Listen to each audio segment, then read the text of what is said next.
welcoming Professor Suren Pillay. Thank you.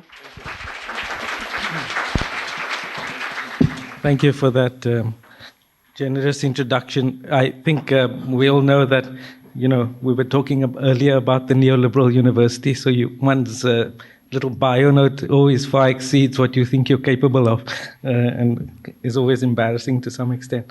I want to thank Vanessa and colleagues for the invitation to join you here.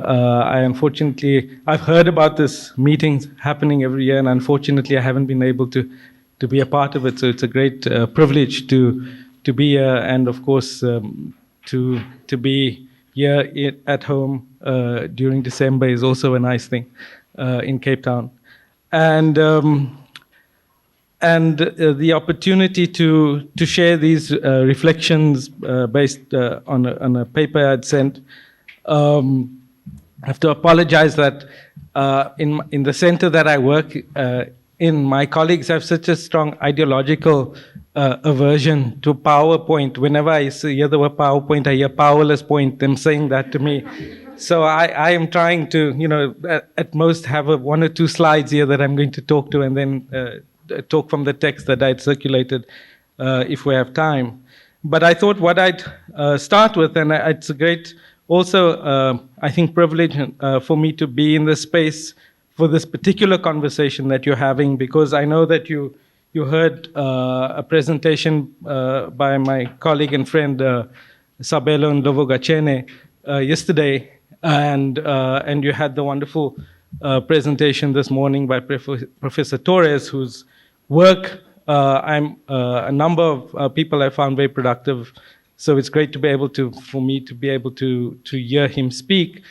And I thought, well, when Vanessa had suggested I say something here, and I saw this illustrious line, I thought, why not have a conversation around the kinds of arguments that are being put forward? And in a way, one of the things I almost feel, I'll say something about my own intellectual formation soon, but one of the things I've been lamenting over the last few months was the absence of debate sometimes amongst comrades and amongst friends. We're so used to these kind of adversarial debates we have with those who are so strongly opposed to what we are trying to do in a university or in a society. So, we spend all our time trying to persuade them of a problem. That a problem exists, a problem of racism, a problem of classism, a problem of access, a problem of representation, a problem of violence in a society, all kinds of things that, of course, we live in a world that we feel, at least I feel, these kind of strictures and constraining kind of boundaries are encroaching on us so rapidly, so you end up having to argue with people that there is a legitimate cause in another part of the world, that you have to deal with kind of creeping fascism everywhere, that you have to protect the space of the university from all kinds of forces, internal and external, the market. We all know the kind of discourse of the crisis in the university, but also, of course, more broadly in the society, in the world that we live from. It seems, we used to say, well, we can't live here, we'll go to another place as a kind of refuge, but where does one go politically these days? I mean, so we're kind of doing quite well screwing up this planet, and now we're thinking about going to Mars, right? I mean, that's so it's a kind of sense in which you spend your time arguing with people who are so diametrically opposed often to what one is trying to do, and what, in some senses, what that deprives us of is a kind of debate, a disagreement, a contentious kind of engagement amongst those with whom we share certain fundamental projects, certain kind of dispositions of belief, certain kinds of political outlooks, but that we can have disagreements with. And in some senses, I feel that this is a kind of a room where one can do that. So what I want to do is to talk a bit about some of those disagreements.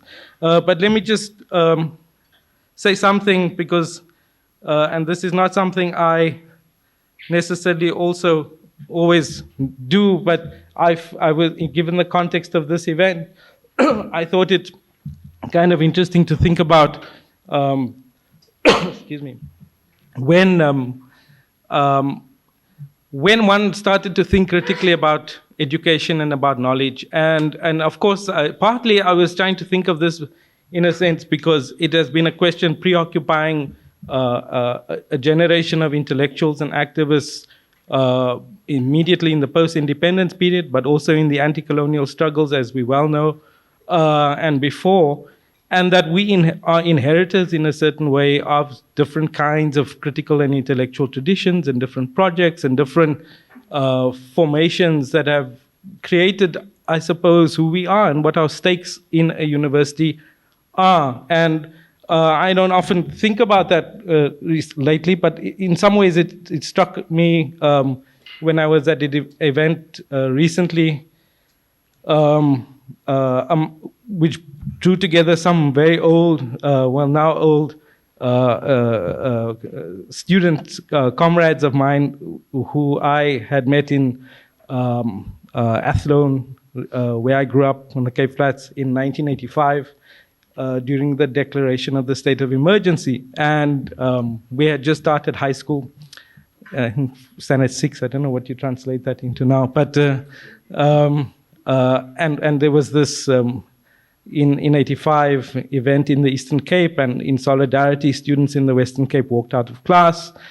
And very soon after that, there was a killing of 4 activists from the township of Cradock, Matthew Goniwe and others, it was at that time unknown who had killed them, but everybody knew it was a police death squad.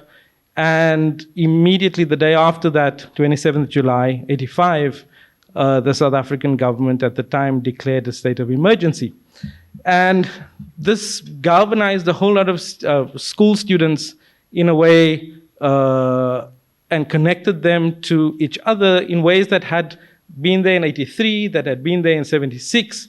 And for me in the Cape, it meant that it enabled us to go outside of the group areas that we were confined to living in. So I was being defined as Indian. We had to grow up in an Indian township, go to a school designated for Indians, taught what was considered to be a curriculum appropriate to Indian South Africans, and being a very tiny Indian community in Cape Town, everything was run out of Durban. Our teachers came from there. Our school holidays were according to the Durban calendar. And it was, in some ways, a lot of fun for us in the Cape because we could speak Afrikaans. These teachers couldn't, and we could say a lot of things about them. But it was bizarre because the school right next door to us in Silvertown, in Q Town, was run under the Department of Colored Affairs. Different curriculum, different calendar, different school uniforms. But the events of 85 enabled us to sort of cross the street in a way. We went across Cliffontein Road, we went into Bridgetown, and it meant, in many ways, organizing. And there was a declaration of a national student boycott across the schools in South Africa, which meant that technically all classes were suspended. But what the students in the movement decided to do was to say that we would go to school every day, but that we were going to run the schools. And in a certain way, there was, of course, a lot of opposition from our parents, from teachers, principals. But many of the teachers came around when they saw the levels of police repression, because with the state of emergency, the army came into was all around us, trying to keep us inside the school. You weren't supposed to be seen walking outside of the school during school hours in a school uniform. It was against the emergency regulations. So we had to run the school. And it was a kind of interesting thing because we were all students the teachers would come to school in the morning, clock in, sit in the staff room, and we as the students were then organizing the daily program. And that was the kind of emergence for us of what was called alternative education. And there were a number of activists and older teachers and people in the union movements who connected with the students, who would give us materials, who would debate with us, what do you think should be in this curriculum? So we knew we had to do something different to what apartheid education was offering. We didn't necessarily know what that meant. We knew we had very little resources. Many of us couldn't stay at home because the organizations we were in were banned. So you were collecting material fervently, photocopies. We'd never seen, for example, a copy of Fanon's, Wretched of the Earth, until post-94. I had only seen photocopies of photocopies because this was banned literature that you passed around fervently. And you ran reading groups, and you began to think, well, what is a different history of South Africa? What is the meaning of apartheid? Major debates around the relationship between class formation and apartheid, and different kind of ideological strands were all engaged in that. And a number of us were drawn into kind of various underground left movements that were trying to kind of advance a much more, a certain kind of Marxist tradition at the time, which was quite a strong tradition in the Cape. So this was a way in which one had to grapple with the question of what does it mean when you take charge of a different kind of thinking. And in some ways, those kernels were there when and I should not probably say this, but those of us in these underground movements were deployed to universities. We didn't choose in 88 or 87, some of us, where we were going to go. It was what was the political decision about where you needed to go to organize. And I ended up at UWC. I should also say that that for the last 2 years of my school, the maths teacher was such a reactionary, because I was the chairperson of the SRC at the school. He refused to have me in the maths class at the end of the boycott. So I had to get, and this is my worst subject, so I just scraped through the matric pass. I wouldn't have got into UCT or anything because they were not as a common. UWC under Jakes Gerbil had this policy of random selection. There was merit, and then there was 50%, which was every third student randomly selected. And a whole generation of us who would not have got into university immediately after the school boycotts got in under random selection. So it's interesting when I see where some of these comrades from UWC at the time, 89, 90, are today. So that was when UWC at that time was declared a home of the left, and it attracted a huge amount of kind of interesting different shades of Marxist, I would say, oriented scholars in politics, in philosophy, in sociology. And there were these seminars organized, the Marxist theory seminar, which used to happen every week, run out of the philosophy department under a committee, but initiated by Andrew Nash, who was in philosophy at the time. And it would be about 200-300 people meeting in the B4 lecture hall. And it was because the stakes were incredibly, it wasn't an academic seminar, but it was a debate about philosophy, and it was a debate about revolutionary theory, and it was a debate about how we understood the society. And the disagreements were sharp because what was at stake in 87, 88, 89 was still a feeling that we could have a certain kind of revolution in South Africa. It was prior to the announcement of of negotiations, but it was also under in the moment when, as some of you might remember, the state of emergency had been incredibly effective in crushing a whole range of major popular organizations in the country and removing layers of leadership, detaining them, exiling them, assassinating them. So the popular movements inside that country were very weak at the time when the negotiations were announced. But that was the certain kind of milieu, if you like, that I had entered into at UWC. And then later on, I'm kind of rushed through this, but just to say that there were three then later formative educational moments for me in thinking about different kinds of traditions of thought outside of the Eurocentric canon, because the South African one had been incredibly closed. Some of you will know that we didn't think we were part of Africa, and some of us still don't think we're part of Africa. We spoke about going to Africa. We were completely isolated culturally, intellectually, politically. And it was in some ironic senses, some of us who went abroad to study encountered African thought, encountered African scholars, encountered scholars from South Asia, from the Middle East, and so on. So I had one of those kinds of experiences. And working with a scholar from the African continent, working with a scholar from the South Asian continent, and working with a scholar from the Caribbean, from Jamaica. So that was a certain kind of political and intellectual formation. And then the third, I would say, is a more recent experience, which was quite formative for me, was a few years ago with the formation of a PhD program at the Makerere Institute for Social Research, which some of us were part of the formative conversations around, and we took a delegation from UWC and we workshopped ideas there.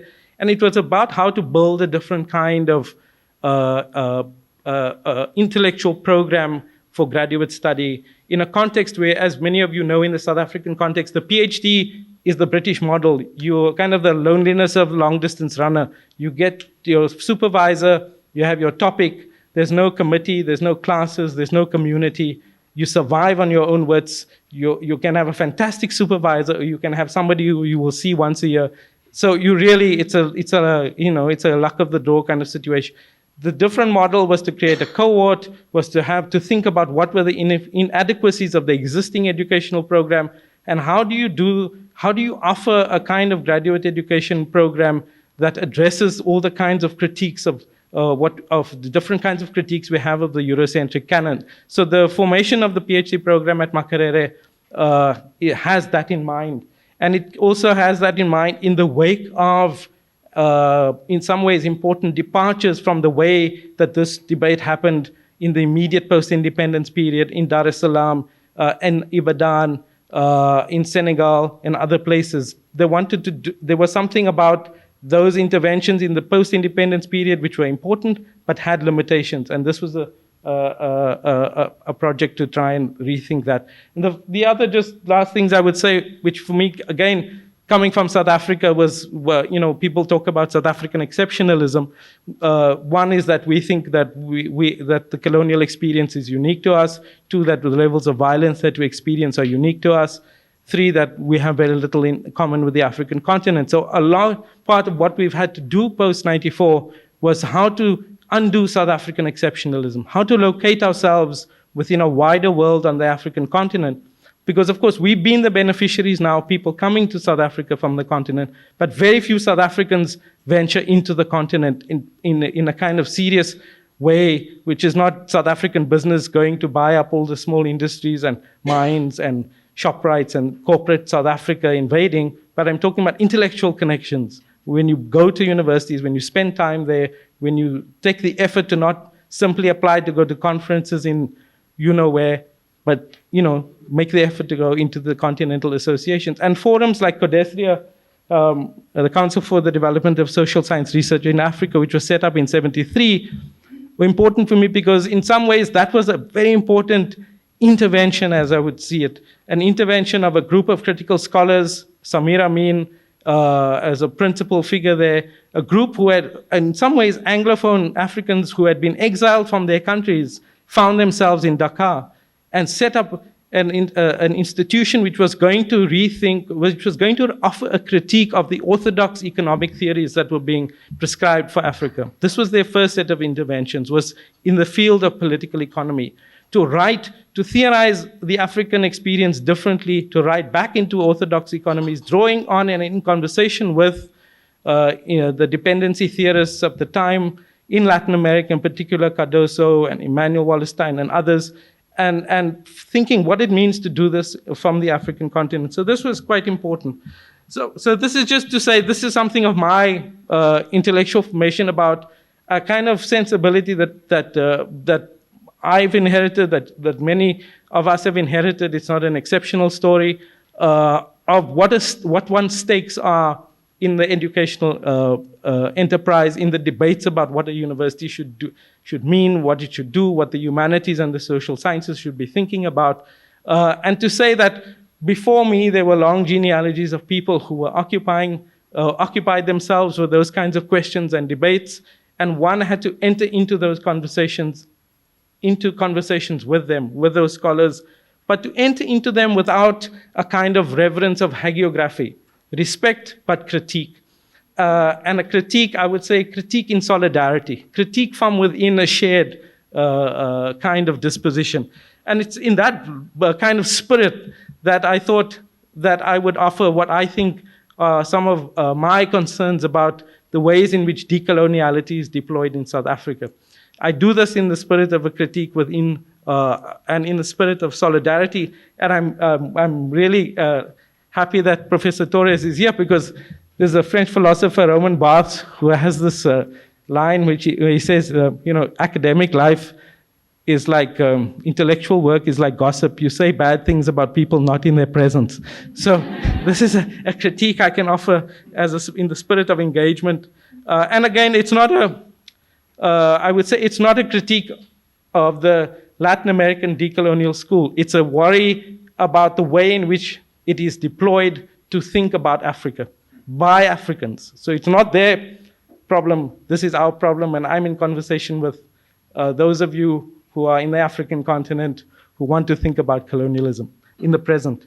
Okay, so in the paper I circulated, I very quickly, very bluntly listed my major disagreements, right? And I'll just say them quickly. One, in the South African Academy, I think that there is a tendency for us to turn the Latin American experience into an experience of the colonial project as a whole. Okay, and I would add / Latin America Caribbean experience, and add onto that / the Francophone experience. Two, I think that I worry that it deliberately, and I see why it does this as a theory and as an intervention, but it is a worry that I have, it deliberately rejects being historically specific, and therefore does not historicize its concepts, and I'll say something about that. Thirdly, I think a huge worry of mine is that it collapses all categories of difference across time and space. So one example, we talk about blackness and whiteness as if they are transcendent categories that have existed always the same from the 14th century to the 22nd century. Whiteness becomes a kind of abstractness that's the same across time and space, collapses it in that way. It discourages, in my view, a comparison as an ethical and dialogical pedagogical practice through which we might intellectually work towards undoing the Eurocentric canon. And by that I mean simply that what is the archives that it draws on? Right? There's the Latin American experience, there's North America, there's the Caribbean a little bit. I want to see where the African scholars, the actual African scholars, and the debates of the last century are in those conversations. There's a whole body of work in the Middle East on thinking about colonialism that is not engaged with. There's a whole body of work in South Asia that has been quite important in the 1970s and 80s, and including Middle East / work, people like Edward Said and others who have been thinking about colonialism and knowledge, who simply get quite easily erased in that conversation. So I worry about that. And the last, just to kind of reinforce that, is that I worry that its African archive is limited to the Caribbean and the Francophone archive. Formative as Fanon and Césaire is for many of us, like Fanon said about Marx, when it comes to the colony, Marx has to be stretched.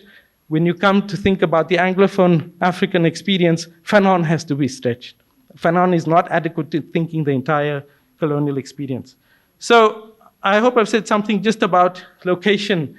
And that is to say that I think all of us as scholars, as people who are thinking critically, the one thing that we are critical of when we talk about Eurocentrism is that Eurocentrism abrogates the right for itself to talk from nowhere and to talk about everything, right? It's the eye in the sky. It doesn't have to say, I am writing from this position, I am writing from this context. Universal theories within Eurocentrism is something that we know we share a critique of.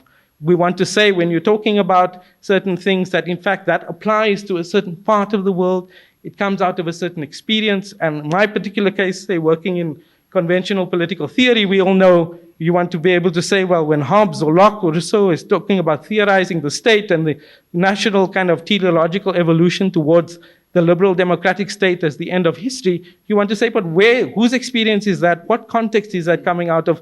What was the context that they were writing in? What were they intervening in? And how does that become a prescriptive model of the good society for us, right? So we have that, we share that kind of concern.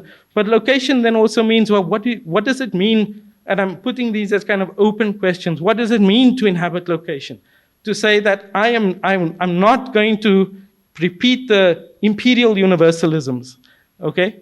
But I want to also not simply be confined to say that if I'm from Africa, I have to be limited to area studies. I have to only think about Africa.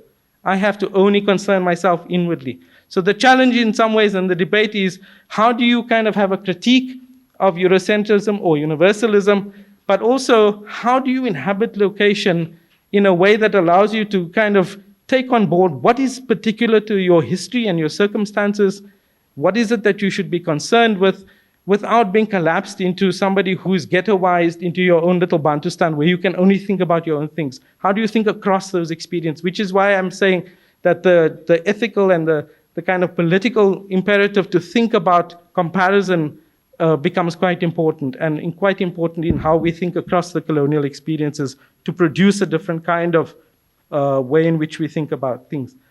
The next point I want to make is simply when I said it doesn't historicize its concepts.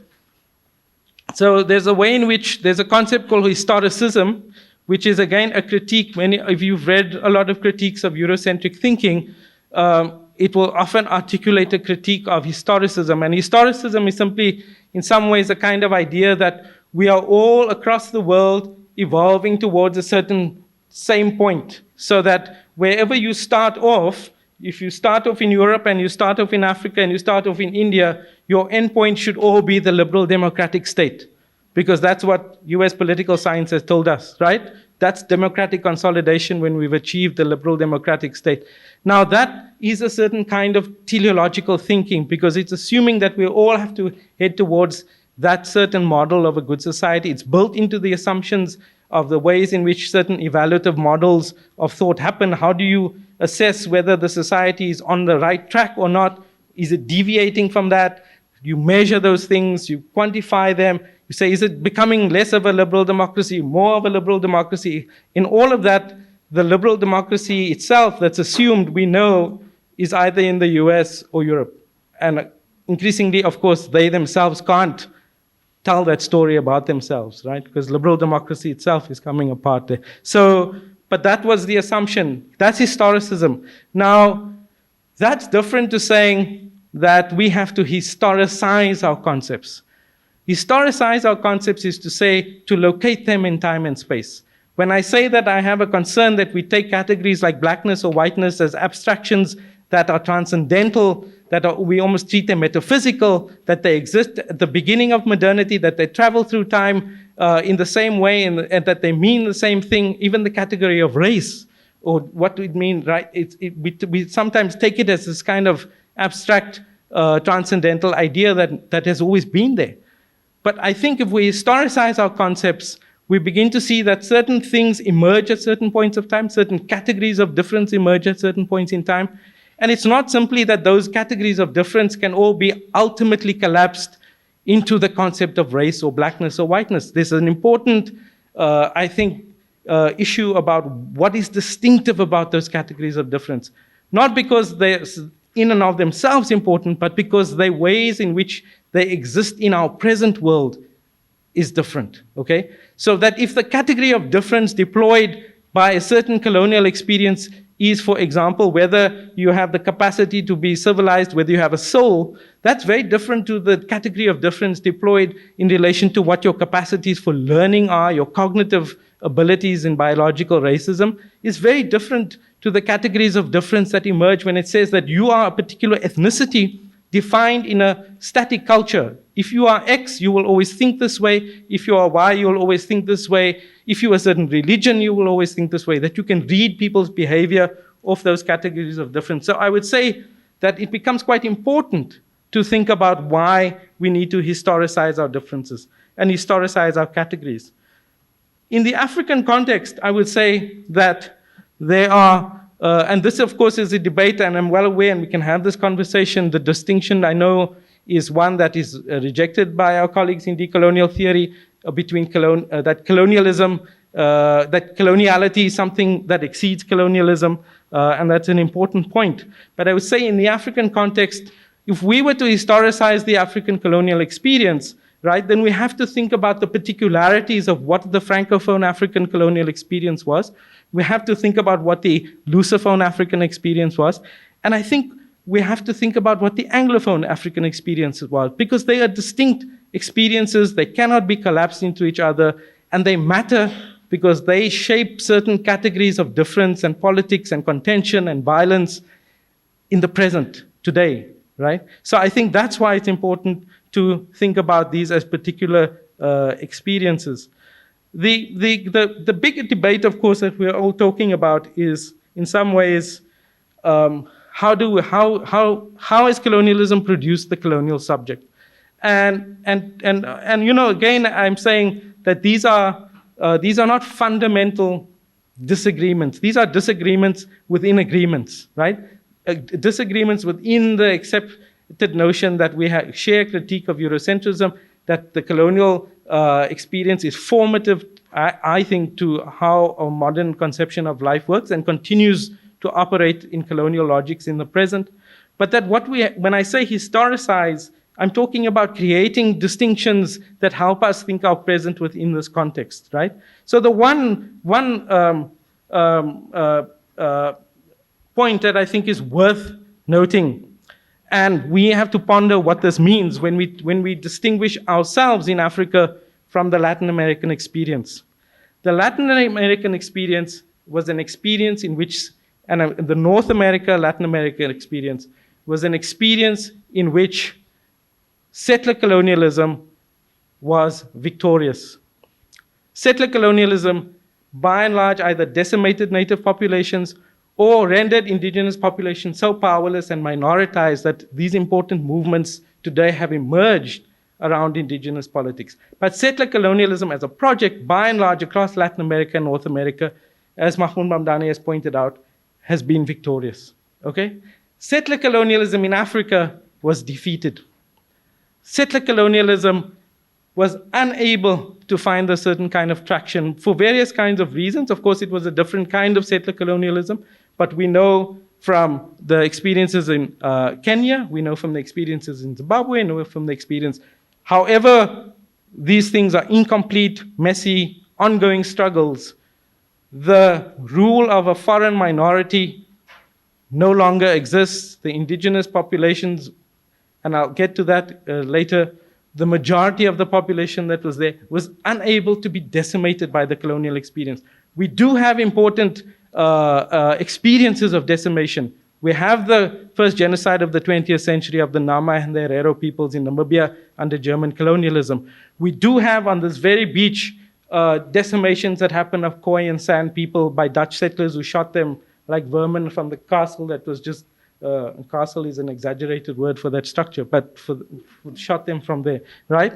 We do have experiences of conquest, but that colonial conquest, which I'm talking about as an eradicating power, it was a power that entered into in order to destroy, in order to kind of fundamentally undo the existing polities, to do away with them, right? What we might very well talk about as epistemic violence, because these people were not considered on the scale of human, very much what is described as in the zone of non-being, available for annihilation. This happened there. And a theory of epistemology helps us make sense of that experience of conquest. We know in that important debate at Valladolid, that is at stake. Well, who is a human? Do you have the capacity to love? Should you be annihilated? Do you belong to the future? Are you part of the past that is tragic and therefore you have to die off? That is the experience of colonial conquest. But it's a particular period of the colonial project. And this is why I say and or, because it's not, we shouldn't make the distinction of a choice here. I think and is the important thing. We know that colonial modernity is not just a project of eradication, decimation, destruction. It is also a project that wants to produce new colonial subjects, not just decimate the colonial subject. It also has a moment when it has to say, how do I take these people and craft them into something else?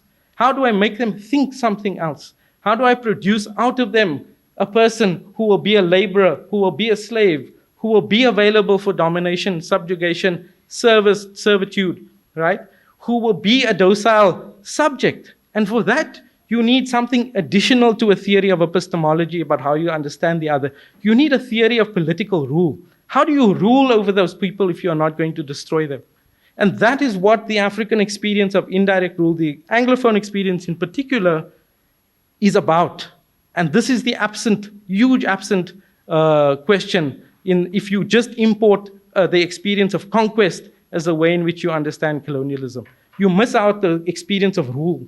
How is colonialism ruled? How is it produced new political subjects? How is it refashioned societies and these polities in order to produce societies over which a minority could rule over a majority, where questions of law and order and interpellation and subjugation became central questions to produce new political subjects, right? So this is what I'm saying is an important distinction we have to make.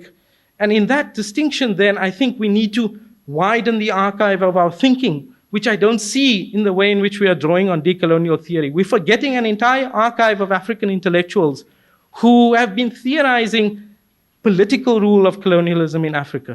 It's absent in a lot of the debates because we're focused on the epistemic question. We're focused on how the other was thought, less than we're interested in how the other was governed.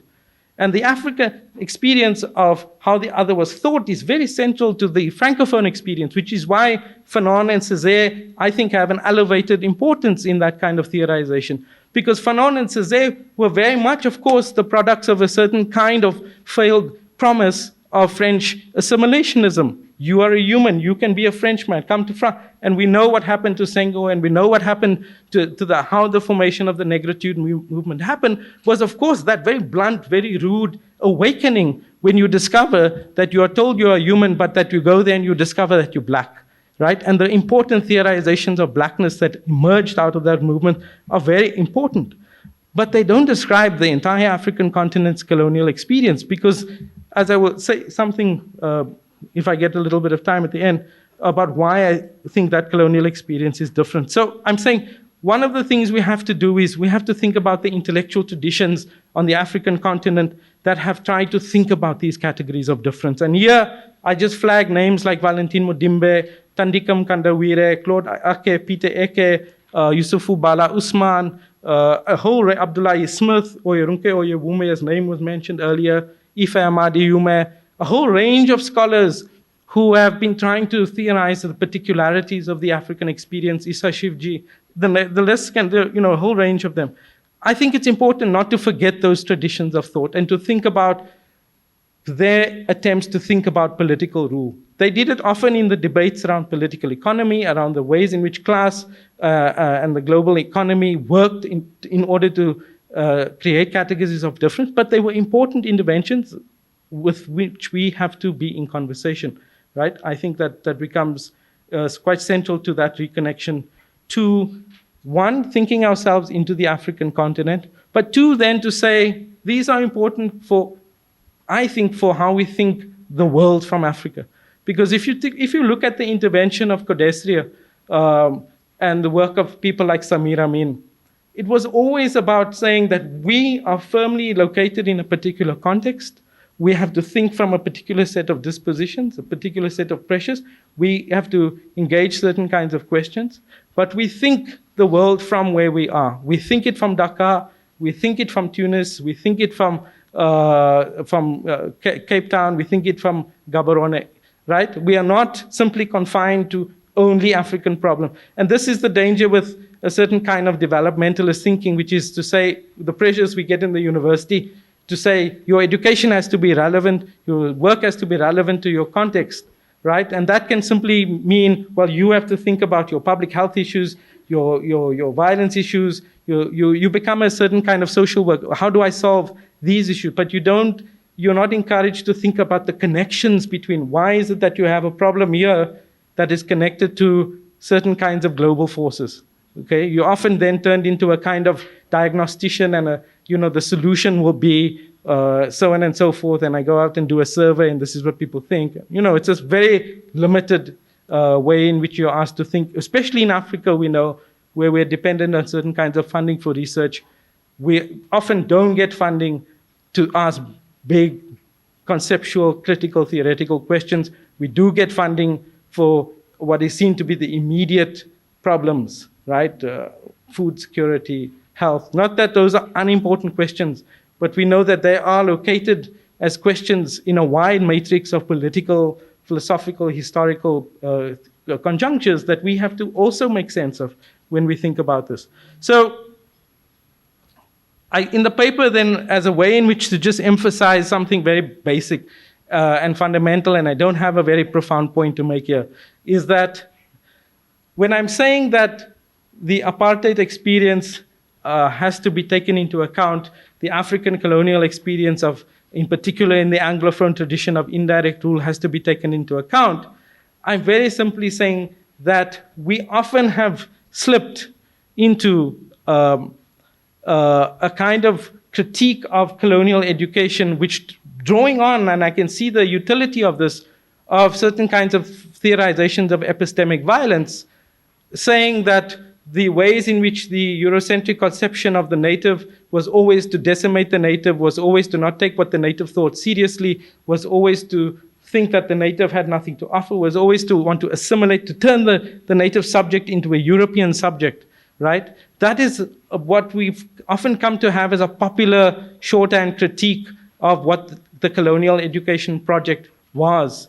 And as I describe it in that paper, I said that is an experience of a particular moment of the colonial education project. If you take, for example, of course, the early moments when missionaries arrive and they do want to come to colonize our minds, right? Some of them. They do want to say that the native subject has to be turned into a civilized European. We know from the Indian experience, Macaulay's Minute, to the big project of colonial education in India under the British at that time was to create a generation of people who were brown in skin but European in taste. And Macaulay could say things like, the single shelf of European literature is worth the entire world's literature of all these other bound. They have nothing to offer us, basically. Very similar to something we might want to say Hegel said about Africa, right? So there was that conception that there's nothing there, that we have to assimilate them, we have to civilize them, and we know the French term for that. That was an important moment of the colonial experience, and the missionaries, as I said, were very intent on this. We saw then the translations of the Bible into vernacular languages in South Africa.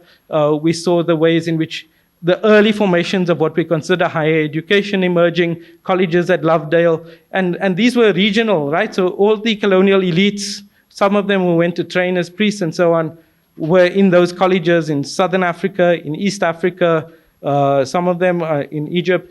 And what they were designed to do, of course, was to produce a certain kind of a generation of clergy, a certain generation of teachers who were going to be the conduits, the participants in this kind of civilizing mission. Even Rhodes himself, in the major debates of Cape liberalism in the 1930s in the Cape, when there was a debate happening about, do we allow black people to have the vote? We should remember that 94 wasn't the first time black South Africans got the vote.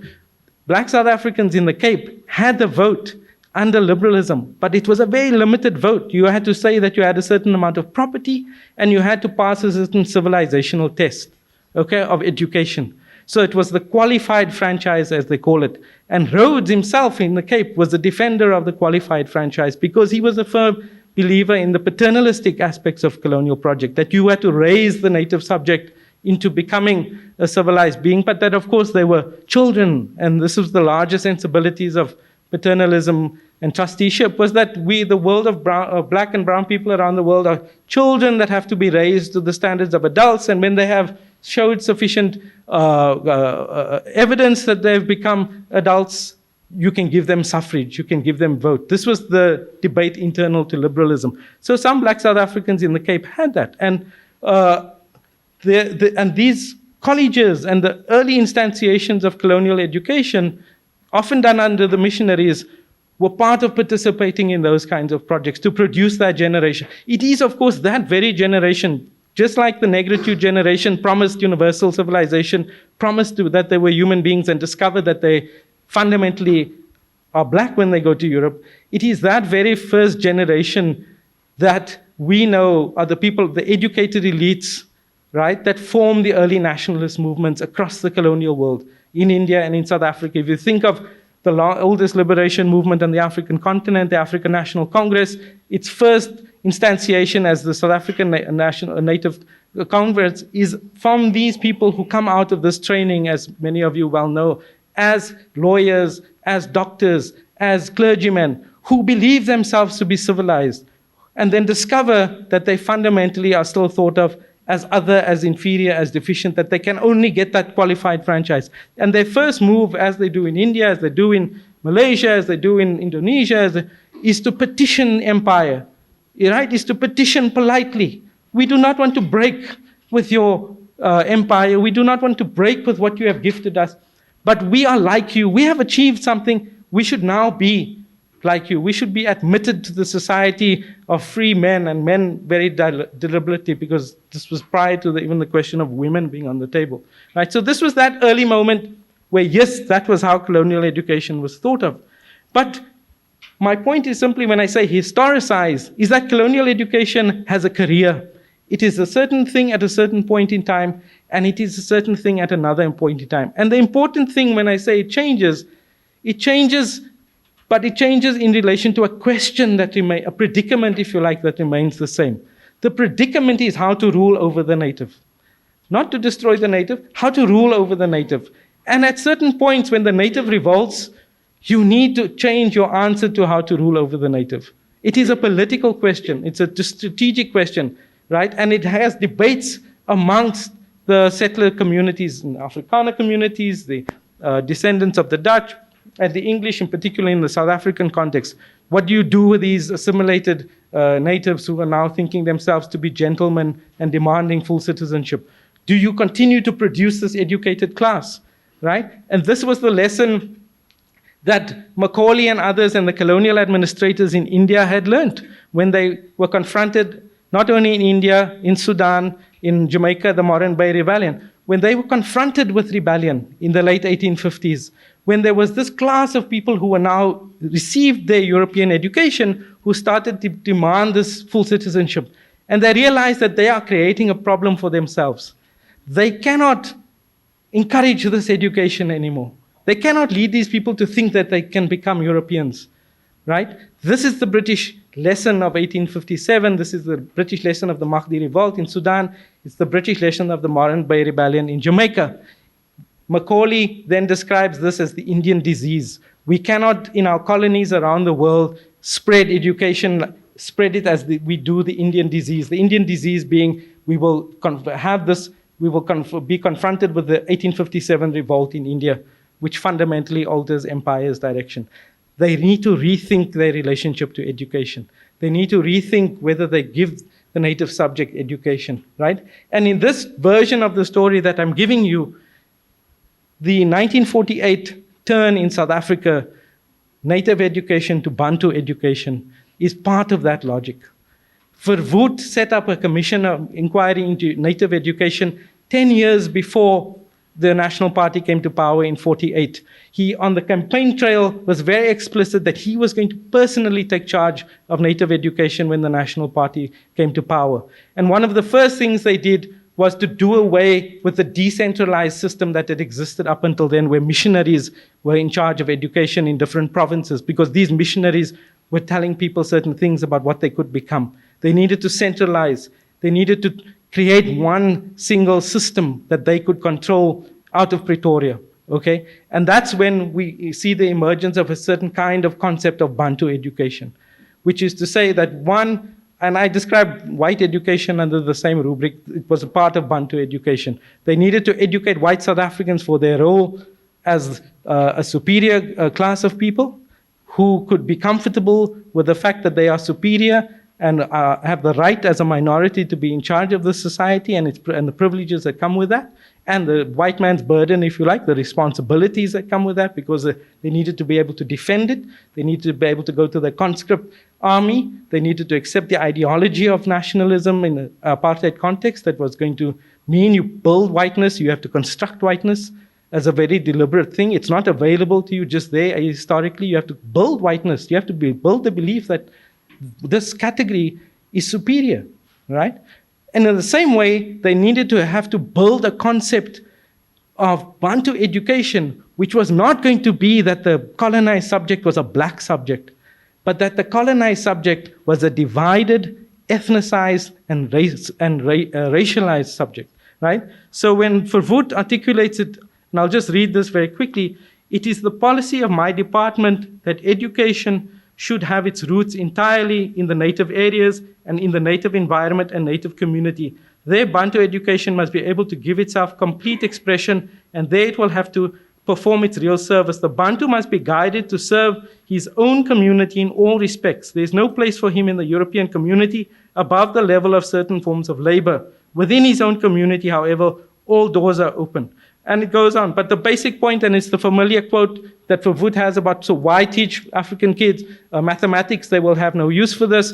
We must not alienate the native from his culture. We must embed the native in his culture. And this, of course, is the emergence of the Bantustan system, of the emergence of Bantu education, which is to say that, and if you take it out of context, it sounds like a kind of decolonization move. You must have an education relevant to your experience. Why do you need to know these other things? This matters to you. You're an agricultural people, you're a pastoralist, you live on the land, you can have a bit of Bible studies, but by and large, you don't need to know a lot of other things outside of what's relevant to your experience, right? So this is the concept of Bantu education, and it is, of course, ethnicized. It is administered through the homelands, right? Where people are now tribalized.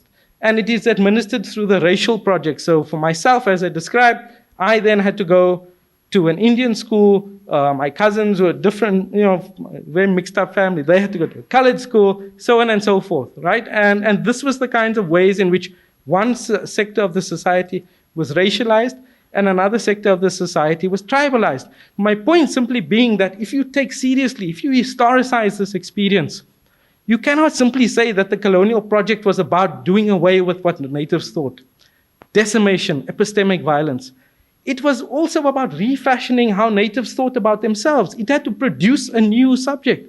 It had to produce a subject that believed that this person was a Xhosa person, was a Venda person, was a Tswana person, that was defined by their culture, and that if you were defined by your culture, you came from a certain place. You were not from the Cape here, you were from the Eastern Cape. Right? You go home to the Eastern Cape. You're a migrant and you come to the Cape. If you're Indian descent, you're from the land of indentured labor, Durban, right? You have your homeland there. The concept of the homeland and who is indigenous to that homeland is therefore in the African context a deeply, deeply, deeply colonial project. And not just in South Africa. This is why I think Yusuf Bala Usman, the historian of Nigeria and the Ibadan school, is important, because they were the early scholars of the 1960s who began to look at the formation of Nigeria and say, this concept of homeland, how did we arrive at the fractured nature of Nigeria as tribalized to say, if you're Yoruba, you're from Yoruba land, if you're from Hausa, you're from Hausa land. This relationship between ethnicity, territory, indigeneity, and belonging was part of the colonial project to say, if you're that certain kind of subject, you will be ruled through your ruler. That's the project of indirect rule, right? Is to say you live under your chief, you live under your emir, you live under the category of rule that is there. And they recrafted the chieftaincies in order, of course, to strengthen them, to centralize them, take away all the accountability that existed historically in the pre-colonial period towards chiefs. Where there were no chiefs, there were polities in eastern Nigeria, which when Lord Lugard, the colonial administrator who writes the dual mandate, goes there and he discovers, when he's theorizing this question, but there's no existing tribal authority. How do I rule through the chief? This was colonialism on the cheap, right? They didn't want to send a lot of people to rule over. They could see this creates revolt. You put white people down there, the Europeans on the ground, it creates revolt. You rule through the native subject. You rule through the chief. But what happens when there's no chiefs? They went so far as to create chiefs. They had to create the warrant officers. These were the chiefs created just through legislation, right? So they invented chieftaincies where they were not. They had to create a form of polity that approximated a vision that they had for how they wanted to rule through indirect rule. And of course, we know the story of Nigeria. They did this in the south through the tribal authorities, through the ethnic authorities, through the chiefs, and they did it in the north through the existing polity there, which was the Sokoto Caliphate and the remnants of the Sokoto Caliphate. And this was through the emirs, and they strengthened and politicized Islam in the north. When you look at Nigeria today, the conflict in the north, in contemporary Nigeria, is a religious conflict between Muslims and Christians, because religion has been politicized in the north. When you look at Nigeria in the south, the southern conflict is tribalized and ethnicized because ethnicity and tribe were politicized as the mode of colonial rule. So when I'm saying that we need to historicize these concepts of difference, it's not simply because it's a nice thing to do, but if we're engaging with the contemporary ways in which contentious politics, the fractures, the violences, the ways in which belonging, citizenship, who is a stranger, who is an outsider, these kinds of questions manifest in post-colonial Africa, It is because these categories of difference have been so central and continue to live these lives, right? So we, of course, then it's a question. One, you have to look at the colonial knowledge that has produced this concept, this understanding of the native subject.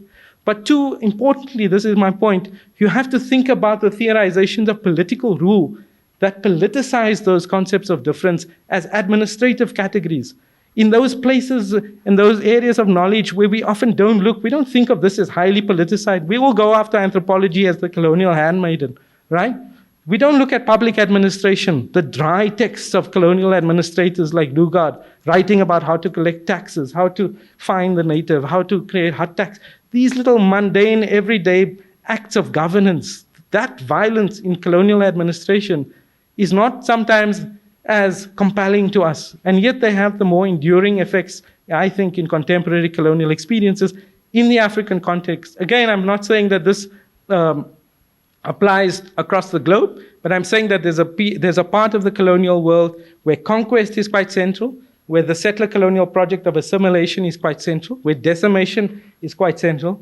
But there's parts of the colonial world, Africa, and if you look at the questions that are unfolding in contemporary India around Hindu nationalism, the petition of India about who is an Indian, where that whole genealogy of territory, land belonging, the modern colonial conception of Hinduism that comes about in the 18th century, these are all the legacies of contemporary indirect rule that confront us in large parts of the world. So again, I'm just saying that we need to stretch this critique. We need to stretch decolonial. We need to even think about whether it's useful for us, okay? Because I think we need to think, if we're going to decolonize knowledge, decolonize ourselves, we can't simply keep importing one theory after another, whether it be Marxism, whether it be this, whether it be that. We need to engage theory, and I do take very seriously the injunction of the Senegalese philosopher Souleymane Bachir Diagne. We need to think by any means necessary. Draw on any theoretical influence that we want that is useful, but it must be useful for us. It must help us illuminate our experience. It mustn't take our experience out of the picture. And as I've just articulated it, if we just take the theorization of colonialism that it draws on the assimilationist and conquest model, we wipe out an entire important colonial experience from our purview, which is the experience of indirect rule, which is the experience of difference, territory, belonging, indigeneity that is manifested through the British project and that continues to live a very healthy, unfortunately very healthy life on the African continent. Thank you.